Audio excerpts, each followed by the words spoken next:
My name is Howard Ebert. I am an alcoholic. When Kathy and I set out to do this deep dive a little while back, it was kind of on a lark. Let's get some of our friends to come in and facilitate. And it has been remarkable the level of people who have said yes to us. And tonight is no different. So please welcome our very special friend, Leslie. Thank you so much, Howard and Kathy. Thank you so much. I appreciate it. I'm honored that you guys considered my thinking. Isn't that strange from an alcoholic like me? You consider my thinking to see how I tick and how I discern and comprehend and break down and think about and mull over and get wrong some of the things that are mentioned in Alcoholics Anonymous. My sobriety date is November 2nd, 1988. I see a lot of my friends on here, my loved ones. I love you more than bacon. Thank you for coming. I hope you get something out of it. I hope you get something that you can ponder on, chew on, go, that doesn't make sense what she just said. And maybe you can come up with your own perception and conception of what this whole thing is about. I'm understanding we're starting on page 65, and you know what? It's a hard thing when your guy calls and tells you how bomb the last guy who ran this for 4 weeks was. And I know the last guy, and he is the bomb. So God help me. Bill, what was this? Bill Cleveland. Yeah, Bill Cleveland. Incredible. I'm glad I didn't hear him because I would have shrunk and said no. But again, we're all here growing and we're all trying to understand this disease and hopefully a power greater than ourselves. So I'm supposed to start on the first two paragraphs on page 65. And I was asked by Howard to go down. We're going to go over the resentment that Bill had. And for me, I don't know how Bill did it. I'm not here to have a speech, and it's called a workshop. And hopefully I can get a little interaction, Howard, from people, because I don't want to be the boss of anyone, but I do want to give my perspective. So we're going to start back the first two paragraphs. Well, I got to give you what do you call it? A catch up on where we left off at. Like it's almost like a recap. It's almost like binge watching.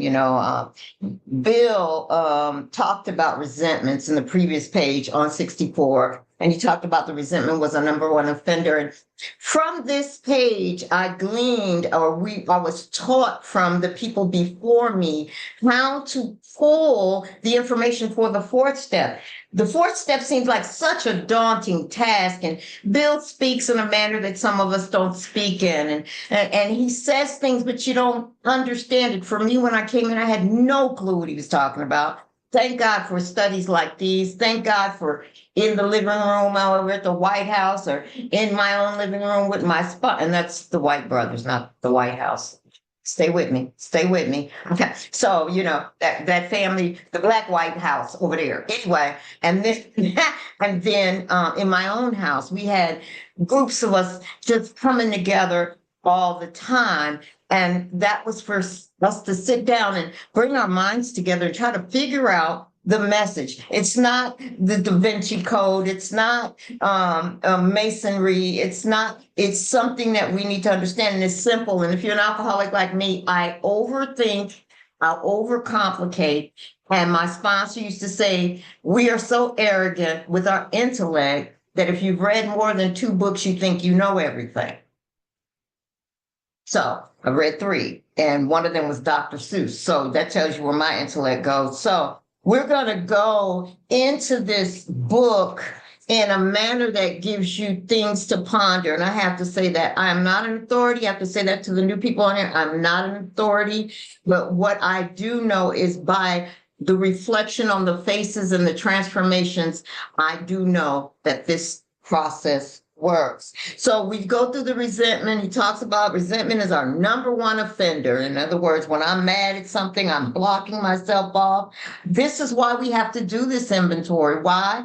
Because there's something beyond just the physical addiction of alcohol. There's something beyond that that keeps me drunk or keeps me relapsing and keeps me going through the same terror and horror again. And so Bill so nicely put it together on here. And then he talks about, some people have 5 columns, some people have 4 columns. I'm not here to debate anything. So if you're seeking and you're here to see what I'm going to say wrong, well, you might as well just put an X across my screen now because you may not agree. So we go, line by line, 4 columns of what I was raised on, and he gives them all a breakdown. Now, it's going to be a little difficult, but I know this is a workshop. So can I go back just a little bit? So Bill says, who are you angry with? That's, we put down people, institutions, and principles. Hey guys, I got a surprise for you. In my pondering, and I was talking to Ralph the other day, because of conditions in the world that we can't necessarily bring into the room, I found out that a lot of people have been calling me with a lot of resentments. So for me, who's a writer, who does a lot of inventorying, it's easy to knock out the people part. It's easy to knock out the people part. And then it's kind of like you need help figuring out what principles you resent, right? But what about the institutions I resent? This is a fine time to do a resentment inventory on institutions right about now. Because no matter how big or small the thing is that I resent, it is still blocking me from people, and it's also blocking me from connecting to the spirit you guys talk about, higher power, whatever you want to call it. So I offer for your consideration. If you're running around here terrified, scared, nervous, don't know what's going on, scared to discuss it, can't bring it up in a meeting, call your sponsor, they don't have a clue or they don't care, they're opposing thoughts, consider your resentment with institutions and principles. Okay? That's just from me to you. I just discovered this the other day. So he gives us the 3 columns. He says, who, why, and what did it affect? And in the effects, we've come up with 7 different things. Seven different things.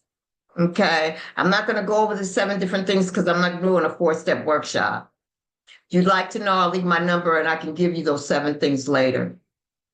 There's 7 different areas that I'm affected. Anytime you harm me and you hurt me, you're either affecting my money, my self-esteem, my relationship with people, not just me and you, Tina, but maybe me and your husband, maybe you and Ralph, maybe something, it's affecting our communication, our unity. It's affecting us as individuals and collectively, and so on and so forth. So I'm going to start from page 65 at the top, and he's going to give us a couple more. Okay, he gave us the first 4 or 5 in the previous paragraph, but I'm going to go here. On our grudge list, we set opposite each name our injuries. What did Bill do? He just repeated himself. My grudge list. I'm going to set opposite each name, who it is, person, institution, or principle, and what are my injuries? They did this. Now, for me, I was taught to, even if I have to write that person's name 4 or 5 times, write that name 4 or 5 times. To lump all of mine now, for me, I was told don't lump all my resentments together because my 3rd column has different effects for each resentment. Something that might not affect my pocketbook might affect my pocketbook over here with the same resentment. With the same person, different resentment. Is that clear? Does that make sense? I may have the same resentment with Clarianne. The same Clarianne's on my resentment list, sorry. On my resentment list several times, but each resentment has different effects, my feelings, how I see things. So I've always instructed my ladies successfully too, because a lot of them understand it. And we go into that. So on our grudge list, Bill repeats himself. We say opposite each name. What did they do to you? Keep it simple, sister. You know what my sponsor says? Keep it simple, sister. Keep it simple, sir. KISS. I don't need you to go through the whole thing. And I'm going to read through this, but I just want to hit these points on line by line. I don't need you to write the entire description. I always tell my sponsees, and this is for me, I always tell my sponsees what was done for me. This is just The inventory is so beautiful because it's just an outline. You remember you used to have to do an outline for a paper in school, and that would keep you on track on the sections to write? The fourth step, friends, ain't nothing but an outline. You get to tell the story in the fifth. The way I operate is, okay, tell me the resentment. Tell me who it is. Now tell me, why is that? Who is this person? Oh, that's the ex-boyfriend. How old were you then? We get to talk and converse, and I get to know where you were at that time, how old you were, what were you affected. So don't worry, unless your sponsor tells you to, the way I was taught, don't worry about getting the whole story. I would never stop writing. And trust me, I don't want to look like Fred Sanford with arthritis. I don't know if y'all ever watched Sanford. So, I mean, you always had, be writing like that. First of all, I have to go get my nails done, things to do. Got to get on a flight and go find Ralph. You know, I'm chasing him all over the US, you know, to do, you know, so sit up and read like that incessantly is ridiculous for me. So remember, when you keep doing your injuries, keep it simple. He stole all my money from my bank. Okay. She abused me, or she would see other people behind my back. Just real simple stuff, right? Now let's go on. Then Bill comes back. Now, remember, I told you on the previous page, he started with some stuff. Then he comes back and he says, was it my self-esteem? Well, we got self-esteem already numbered on the previous page. Again, I'll leave my number if you don't know what I'm talking about. We'll catch up later. My security. So one of the pondering things for me is when it took me, I'd say about 15 years to understand what security actually meant. And for me, I interpreted when something affects my security, it makes me what? Opposite of security, insecure. Well, that's cool, but it's a broad stroke too. So my sponsor taught me, she said, well, what are the things that scare you when you're insecure? I ain't got no money. I ain't got no money. I'm financially insecure. So that's my financial security. What else? Physical security. You got somebody who's a bully, always standing over you, threatening you. We say whatever. Emotional security. Every time I look over at him, he flirting with somebody else. You know what I'm saying? Those different things gave me a little more definitive reach to describe the different levels of security. And then my ambitions. We got that on the previous page, but I'm gonna give you a real quick hint on ambitions. Ambitions is, what is the goals of the relationship? For me, that's what I do. What were my ambitions for that job? To stay on that job and retire. What are my ambitions on the situation today? To be a good citizen, to vote, to do whatever. What was my bottom line goal with my mother? To be her daughter and to love her and for her to love me and give me more affection. So my ambition, I've got an ambition in every single relationship I'm in. We all use each other. But my sponsor, Brenda M from Los Angeles, told me we all use each other, but what we can't do or shouldn't do is abuse nor misuse. Check that out. I was like, okay. You know what I'm saying? So there's always an end game to what we're doing here. And then he says, our personal or sex relations, they mentioned that on the previous page, and at the top of this page is sex relations, which had been interfered with. All right, so now we're going to use this example of what Bill is talking about. I'm going to go through the columns. I wanted to see if I could get somebody to read for me. I don't want to be doing all this because my voice is horrible. I just don't want. Thank you, Val B. You got your glasses on. You got the light on right. Don't be sitting up in here messing up. You better learn how to read right. Can you guys unmute Val B? Thank you very much. Val, I want you to go across with each resentment, please. Thank you. No problem. Alcoholic Valerie. I am resentful at Mr. Brown. The cause? His attention to my wife. Told my wife of my mistress. No. We're going to go straight all the way across. across. Go Yes, straight. ma'am. Okay. Yes, ma'am. His attention to my wife. It affects my sex relations and self-esteem. Fear. Fantastic. Hold on, stop. Okay. I know we're going to, because you say you want a deep dive. So this ain't no, we just going to read and share. I'm going to give you my perspective on this thing. His attention to my wife. Y'all know how that feels. Somebody giving his wife some attention. Bill mad. Mr. Brown. We find out more about Mr. Brown later on and his relationship with his wife. It's good. I wish he'd have wrote a whole book on that because I like reading drama. But anyway, I watch Housewives and stuff, so I'm drama queen. So his attention, and so you can see how it affects his sex relations and his self-esteem. Now, Bill picked a two. I might add a few, 2 or 3. And if you guys are reading this, we take better inventory of other people's stuff than they do. So if you think, why you didn't put personal relations, Bill, and why you didn't put ambitions, we're not going to take Bill's inventory. He did a good enough job just to get the point across. But, I know my head went there when I first read it. He left off a lot. Get out of his inventory. Do your own. You can put all the ones you want. How about that? All right. Read the next. All right. Told my wife of my mistress. Affects my sex relations, self-esteem. Fear. Okay, so now Mr. What we call today, he hating. Mr. Brown is hating on Bill, and he trying to ease up on Lois. This in Bill's head now. Fancy the real, right? He trying to ease up on Lois, and not only that, what is it? I won't say it. Ralph is gonna laugh when I say a rat think. That's some Edward G. Robinson. Shut up, Ralph. He knows how I think, so he's gonna be laughing at me. What are you snitching?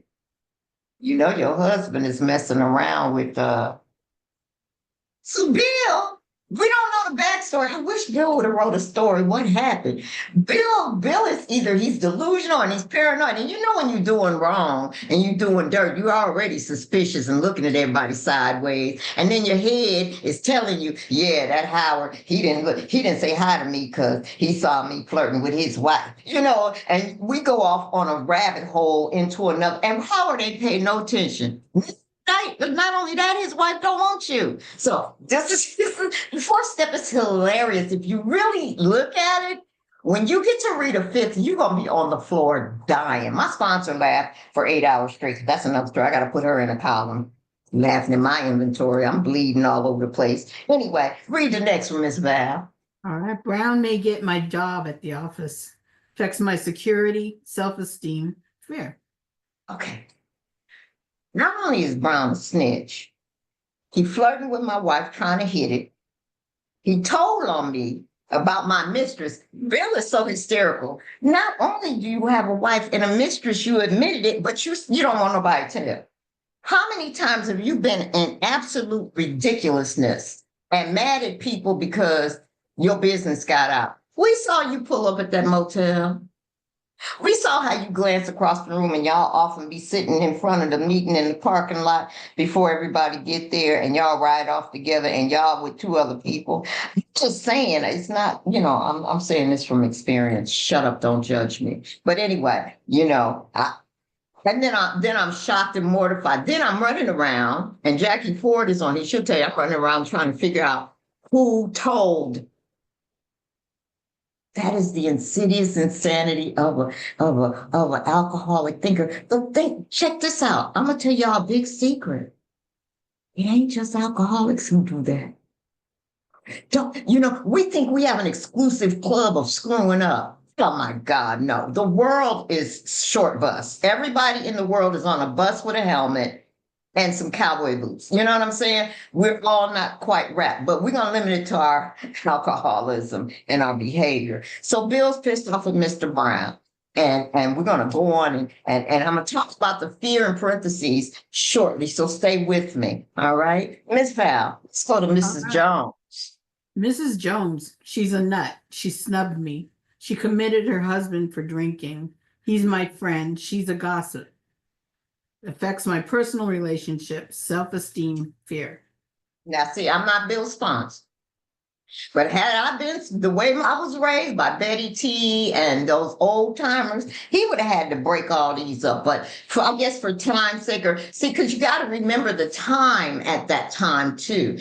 According to this looks like 3 columns. You understand, friends? We've expanded and we've taken some things and pulled them a little further apart to get us to get more into what the inventory is. He's like mad at Miss Jones in general. Obviously, we know that. She snubbed me. How she snubbed you, Bill? How you know she snubbed me? My sponsor told me. If a person hasn't walked up to you, Leslie, and said they're never speaking to you again and they don't even like you, stay out your head. Do yourself a favor. Well, I feel her vibe, or I feel how he be looking at me. How do you know they even thinking about you? Have you ever been wrong about that?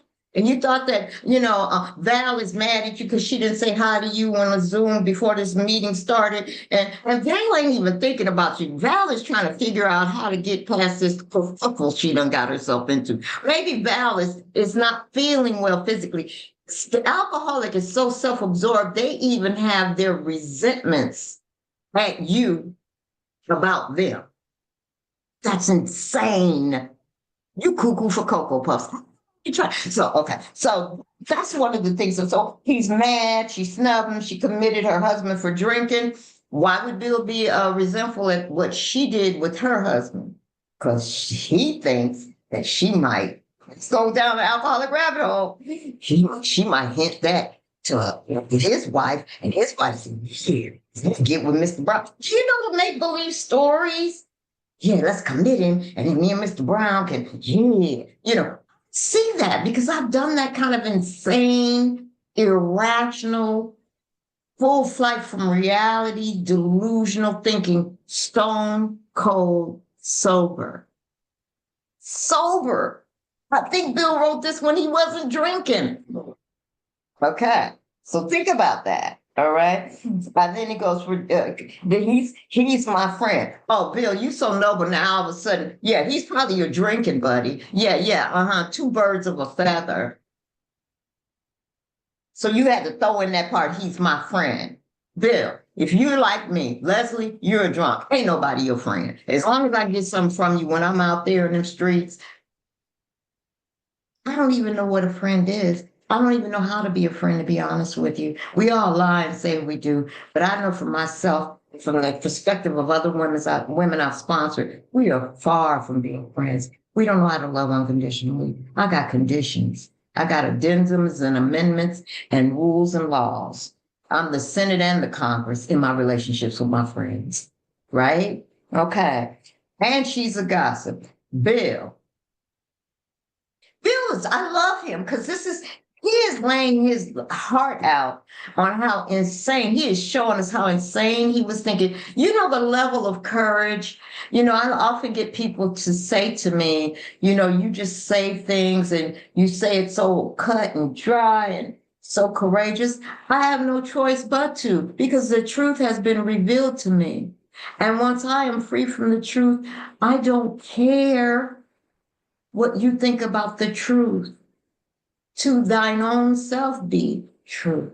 And this is what this exercise is trying to get us to do, to be honest with ourselves. First things first, honest with yourself. Isn't that what you did when you conceded to your innermost self? Isn't that what you did when you said, I'm powerless and I need some damn help? Isn't that what you said when you took that second step and said, I'm insane, something's wrong with my thinking? Isn't that what you said when you did that third step vow to get to this point in the book? To say, God, give it to you so I can be carefree and I can focus on things I need to care about, which is my soul sickness, which is my insanity, which is my inability to manage and control people and drinking and all of it. Isn't that what you said when you came in here? But by the time you get to the fourth step, and I've seen it for 36 years, the fire burns, settles down, like in California. Everybody takes a breath, but there's some embers and one good wind, one good thing to knock you off your feet, to unsteady you, and you're back on fire again. So it takes courage, but once you do it, it is so freeing. To be able to be this. He put his info in a book. It kills me when we come in here and we say, I don't want nobody knowing my business. And we know there's certain parts of our lives that have to be intimate with our sponsors. I'm not saying get up there and tell your whole deal, but to be able to be with the fifth step, and I keep referring to that, it's a trinity. You're going to be honest with yourself, God, and another human being. That's all we ask. Okay. All right. So he's mad at this lady. He was a gossip. It messes with his personal relationship, probably with him and his friend, him and his wife, and whoever else she gossips with. And then his self-esteem, it makes him look bad. It makes him feel bad. Everything's about him. So if you look at the effects molecule, you see a lot of self with the hyphens. We'll talk about those later. Self-esteem, self-esteem, mostly. You see security, but all of these effects are about me. All right. All right. Continue, Val, please. My employer, unreasonable, unjust, overbearing, threatens to fire me for drinking and padding my expense account. Affects my self-esteem, fear, and security. It should affect a whole bunch of other stuff according to what he wrote on that other page. But again, we're not going to take Bill's inventory, but just play with me for a minute. We're going to take Bill's inventory. Is the time up Oh, already? don't worry. Is another 10 minutes enough, Leslie? Yes, please. Okay, I didn't realize it. I didn't set my clock. I'm sorry. So let's get through this real quick. And I know I'm taking because you said deep dive. You don't tell me deep dive. I go in with the whole thing. So Bill's mad, and he's talking about his employer, unreasonable. Bill, in his story, he told us what kind of employee he was. He told us what he did. Look at your employment life. The employee probably put him on warnings and was giving him the funny eye and was talking stuff to him. If you read Bill's story, he'll tell you about that. How he was unjust. How is an employer unjust when you come in loaded every day after work, before work, if you show up? When you show up, you don't work. If you like me, I worked at the phone company. I bragged at being there for a long time and I was always late. Come back for lunch drunk. So he had the mitigated gall to say that the employer was unreasonable, unjust, overbearing, threatens to fire me for drinking and padding my expense account. Bill, you did it. You did that. You did that. How many times did I pad my expense account? Well, I didn't have an expense account. Well, how many times did they give me the corporate credit card and I threw in the Snickers on the bar or whatever, when I'm going to buy? How many times have I been just like Bill? That's why we read Bill's story. Not that we were exactly like Bill, but we can identify with the events, the actions, and the feelings. You know what I'm saying? And he has the unmitigated gall to say that he didn't, it affects his self-esteem. It's for the sake of, it affects self-esteem, personal relations, ambition, because you probably wanted to go on and having them letting you do what you wanted to do. It affected so many areas. When I did that kind of stuff, it affected personal relations at home. If you're in a marriage and you half-ass going to work, and it definitely probably, I don't know about you guys, but I know girls, sexual relations is toe up when the man ain't doing what he's supposed to be doing at work.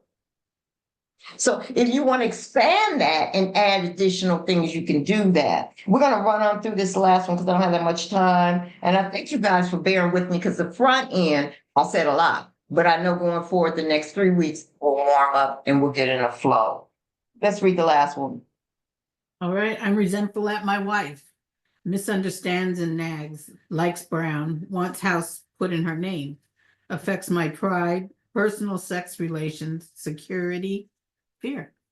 Okay, thank you for that. So let's just go through this right here. And we're gonna just do this one right here. I'm gonna stop now. Now he done put Fancy the Real, he done put Mr. Brown and his wife together. She wants her name. Now let's look at her perspective. You want my name on the house because you showing your entire body. Any man that can convince a woman to get in a sidecar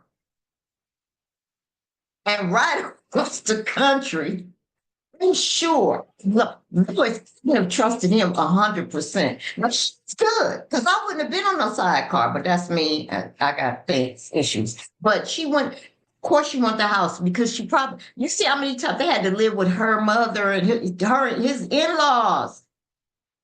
So of course, Bill, the ego is such a beast that even when it's wrong, it still wants to look right. Let's talk about those self-esteem, fear.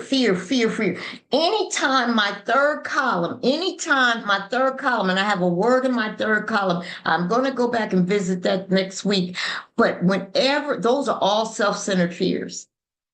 Why does he have fear afterward? Because anytime I have a resentment, it's based in fear. My third column affects based in fear. So if you affect my personal relations, it's self-centered fear. I'm scared about what that person's gonna do.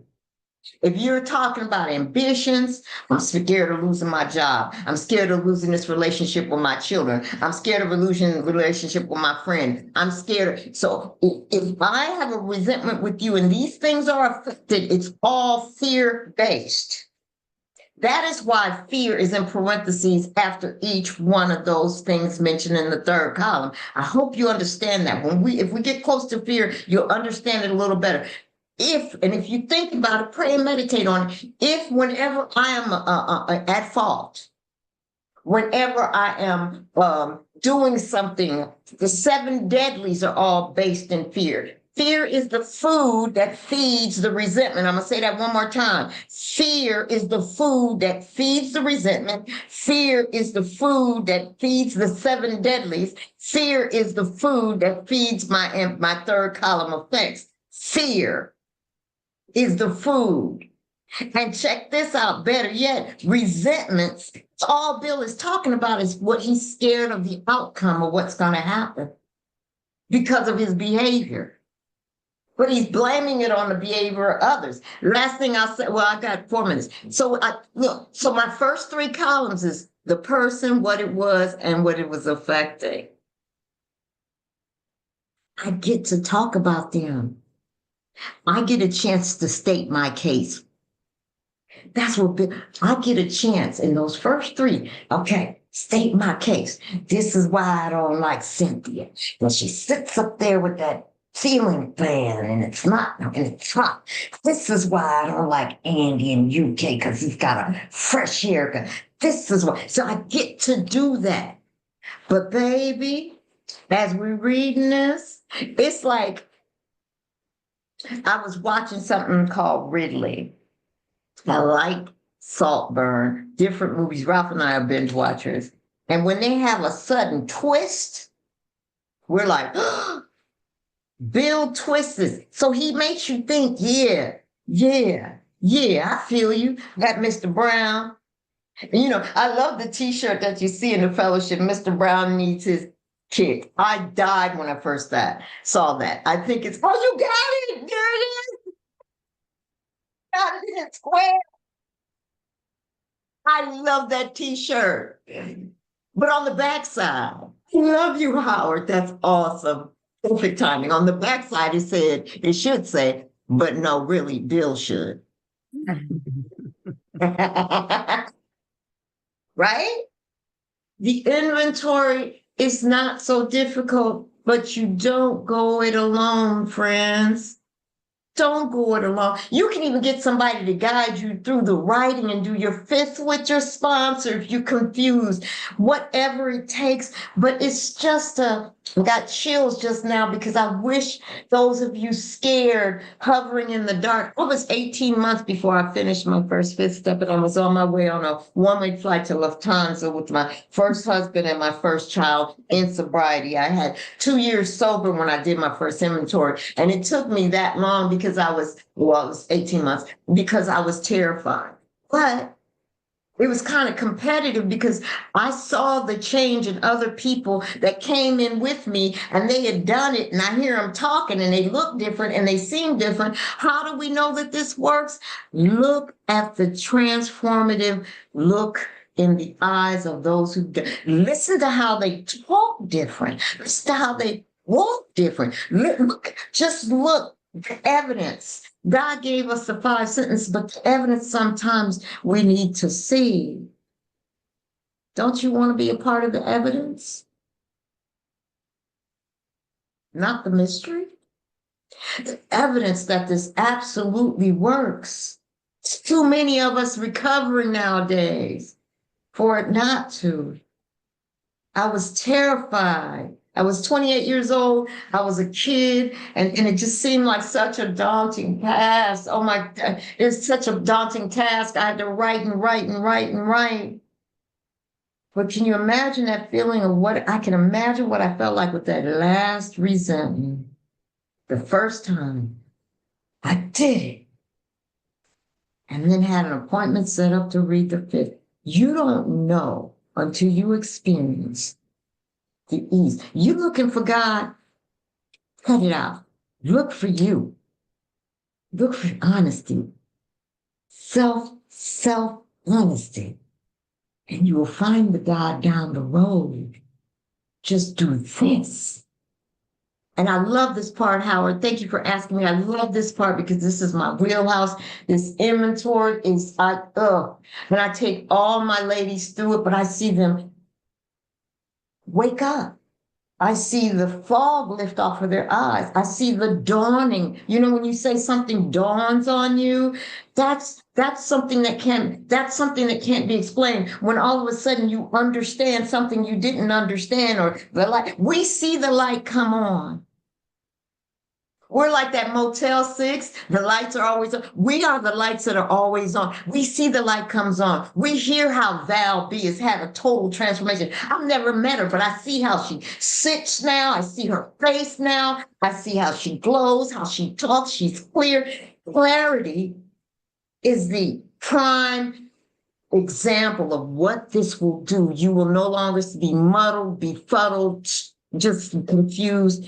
That's what this is. So I hope you stay with me for this month. It's going to be greater. And I thank you all for listening and having patience with me. Love you. Love you, Leslie. Thank you, Leslie. I'm going to open it up for everybody else. Here we go. Probably. Everyone's unmuted. Wonderful, Thank Leslie. you, Wonderful. Leslie.